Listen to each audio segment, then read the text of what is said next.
लोगों पर लेबल न लगाएं, बल्कि सम्मान दें। जब भी आप किसी रिश्तेदार, सहयात्री, पड़ोसी, ग्राहक, दुकानदार या फिर किसी से भी थोड़े समय के लिए मिलते हैं, तो क्या आप उनके बारे में कोई निष्कर्ष निकालते हैं? क्या आप उन्हें शांतचित्त, अहंकारी, कुछ खास नहीं, बहुत पतला, बेईमान, बुद्धिमान इत्यादि के रूप में लेबल करते हैं?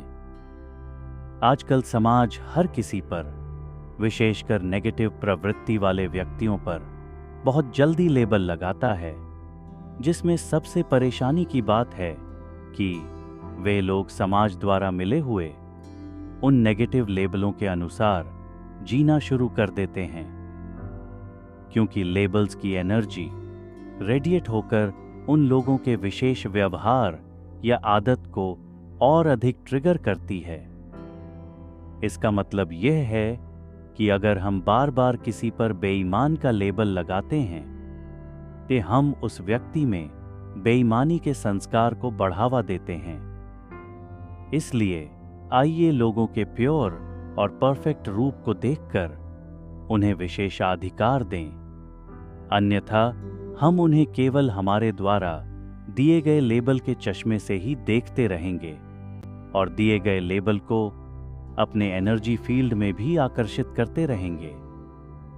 यहां हमें यह समझना होगा कि हर किसी व्यक्ति में विशेष और सराहनीय गुण होते हैं, इसलिए उन पर ध्यान केंद्रित करके महत्व देकर सकारात्मक लेबल लगाने से उनका अपलिफ्टमेंट होगा और हमारी सोच का स्तर भी ऊंचा उठेगा। यदि हम अपने एक दिन की चेकिंग करें कि हम कितनी बार दूसरे लोगों का मूल्यांकन करते हैं, उन पर कोई लेबल लगाते हैं, उनकी आलोचना करते हैं, तुलना करते हैं या उनके काम पर सवाल उठाते हैं, तो यह संख्या बहुत ज्यादा होगी। हम बहुत ही कैजुअली किसी के बारे में कह देते हैं कि वह आलसी है, वह घमंडी है, यह जगह बेकार है। कभी कभी हम ये अनजाने में करते हैं, जैसे कि यह बहुत स्वाभाविक और स्पष्ट है। साथ ही हम अपने इस व्यवहार को यह कहकर जस्टिफाई भी करते हैं, मैंने तो सच ही कहा था, वह तो ऐसा ही है। हो सकता है कि यह सच हो, लेकिन इसे इतना बढ़ा चढ़ाकर और उस व्यक्ति की खराब छवि के साथ क्यों दिखाया जाए? इसलिए इन सब के बजाय खुद पर ध्यान दें।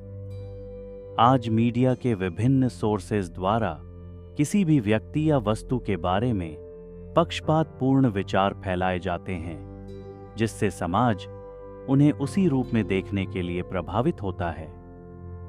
इसलिए यह समझना जरूरी है कि लोगों के प्रति नेगेटिव जजमेंट और लेबलिंग द्वारा न केवल हम अपनी करुणा के गुण को ताक पर रखते हैं, बल्कि अपनी आंतरिक शक्तियों को भी खत्म कर देते हैं।